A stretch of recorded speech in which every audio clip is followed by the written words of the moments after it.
Well, good morning. And just a brief appearance to explain some of the changes that are taking place at Mirador Television. First of all, Mirador is carrying on in name, Mirador Television, under the good and excellent guidance of Teddy Wormsley, who is steering it in a very different direction to the one that we've been going over the last 15 years.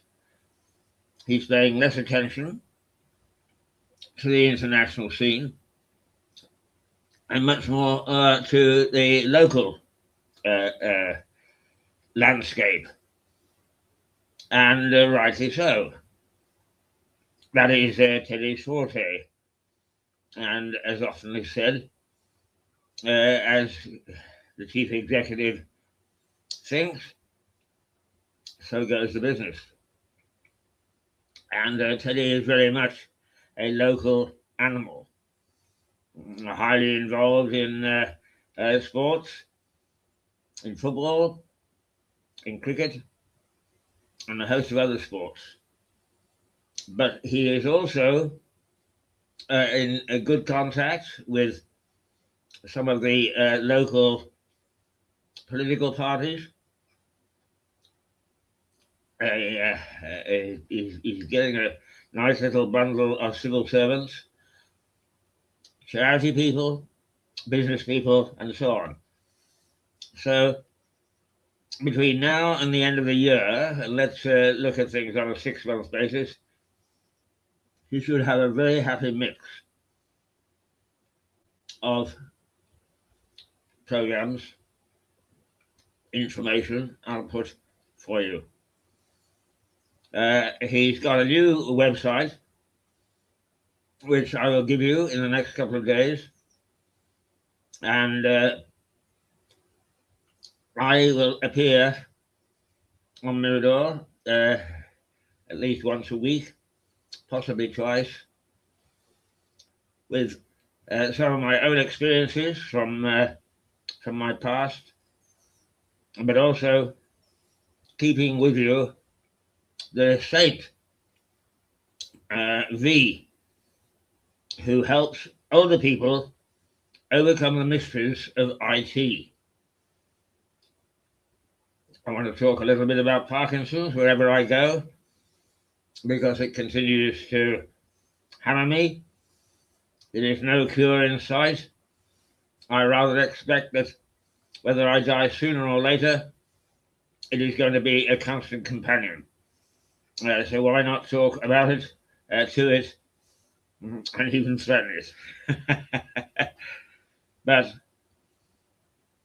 a new vlog, I haven't quite determined yet what it should be called, will arise like the phoenix out of the ashes of the old Mirador, and we'll have a number of your favorites. Richard Baton on law, John Pillow on AI,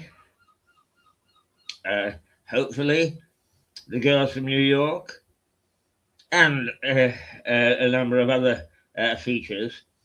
But along with other stuff that we haven't shown, a history of Lewis going back 50 million years. What was it like where we tread now? Because whatever it was like, is the chances are that's where what it was like where you live. We'll look at the things that who imprinted themselves on our daily life today. The Saxons, for instance, largely unreported, largely misunderstood, largely cast onto the scrap heap, and yet very, very influential, in some ways more so than the Normans,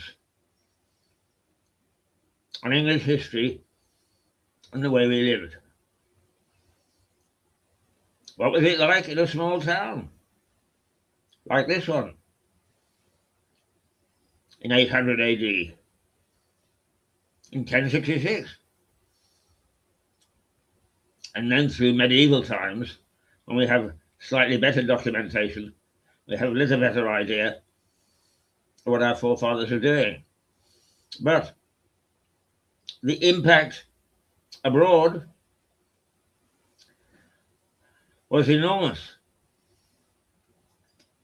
You have evidence that the Lewis Mint, which turned out coins and other silver emblems of the Saxon period, have been found as far afield as St. Petersburg and other various parts of Europe. And in some instances, on the shores of North America, showing how powerful it was as a financial institution, but also the length and breadth that the Saxons Danes Vikings had on the world when we thought we were hunkering down and not really being very adventurous in what we saw across the seas. We'll investigate those things, as well as what the Romans did, which had a profound effect on global history. That goes along with other things. What is the future likely to be? Every time we turn around, a bubble is burst. No life on Mars, just a barren planet with a host of unexplained canals. Now they are beginning to investigate whether in fact there was life that became extinct many moons ago, before we actually started to record what was going on down here on Earth. Little green men? Well, possibly not. But we need to stay up to date with the future. And we will get expert assessment of what life was likely to be 2,000, 5,000, 10,000, a couple of million years from now. Because unless we do something stupid, or there is an act of God, we are not likely to disappear in the next few years. That our children and our children's children will have a future, but what will that future be like?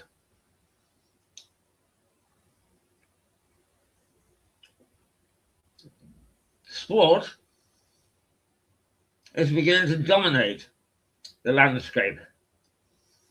In chatting to Teddy the other day, I said I was gobsmacked.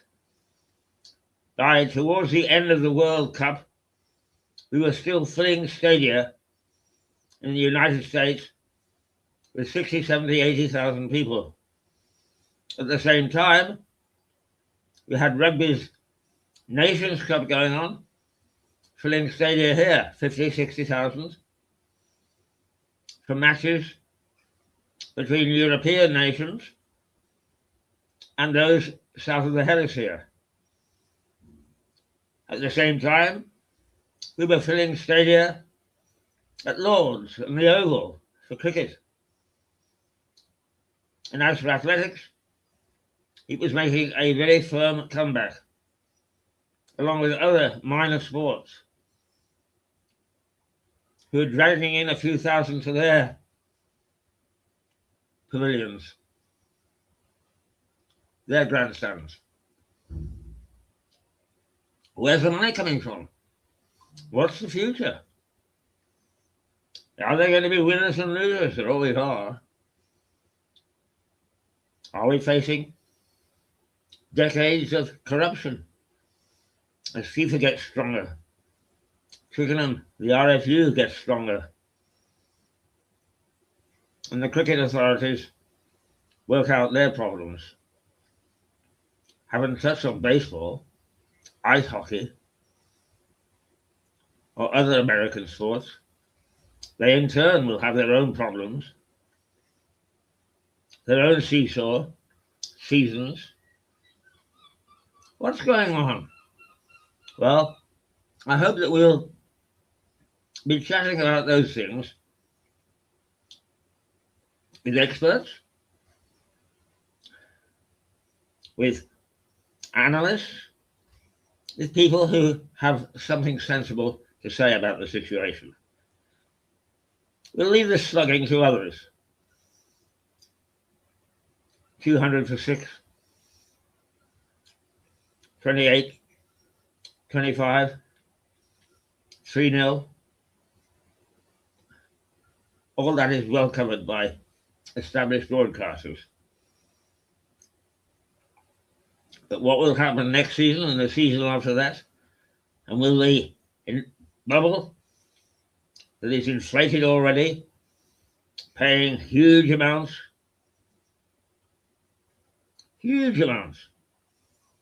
for individual sportsmen, is that going to continue? Or will that collapse? There are lots of questions to be asked about the way things are, the way things will be, and the way things were. Stanley Matthews, the wizard of Blackpool in the old First Division, footballer, soccer player if you want, earning £10 a week.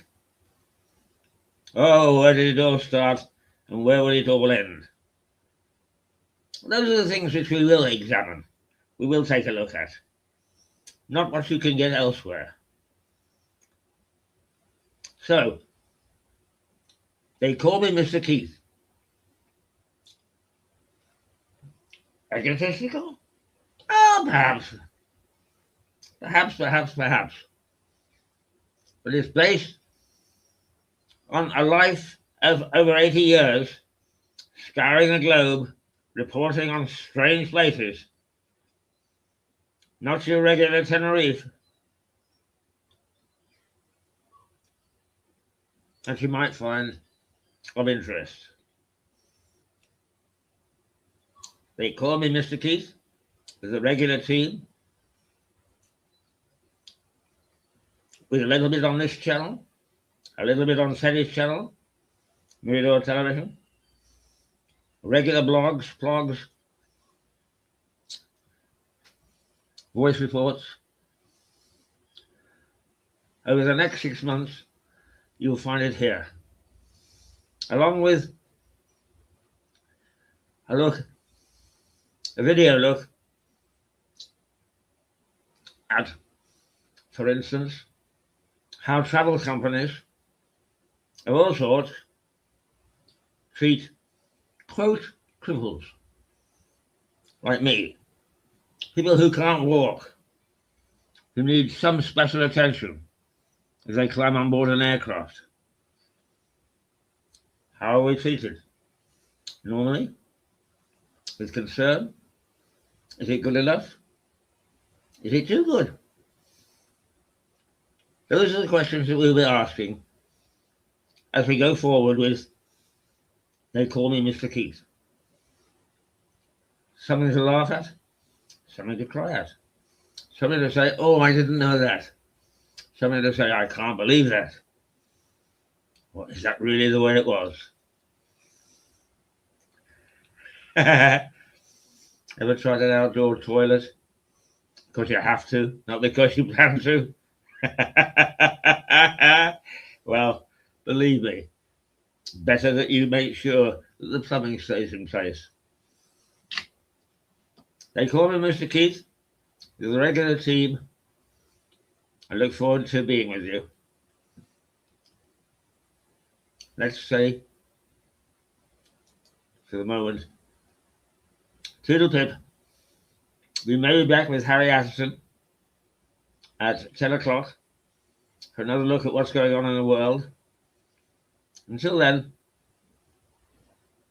bye-bye.